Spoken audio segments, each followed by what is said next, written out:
The National Electrical Code, specifically the 2023 edition, addresses the issue of abandoned electrical installations.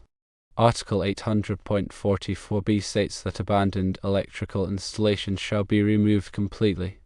This requirement applies to various settings, including hospitals. Furthermore, Article 800.44c mandates that equipment must be disconnected from its electrical supply before it is removed or abandoned. The reason for this requirement stems from several factors.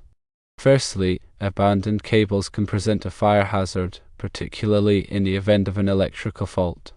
The presence of these cables can contribute to the spread of fire and increase the risk of electrical accidents. Secondly, abandoned cables can interfere with future renovations or expansions.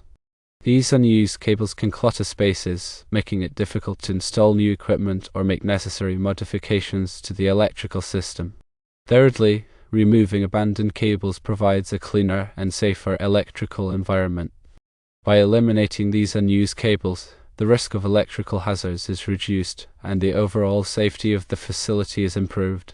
The NEC requirement for the complete removal of abandoned electrical installations is a crucial measure to ensure electrical safety and facilitate future work. This requirement is applicable in hospitals as they need to comply with the NEC. Electrical systems must be disconnected from their electrical supply before being removed or abandoned. It is important to follow this code.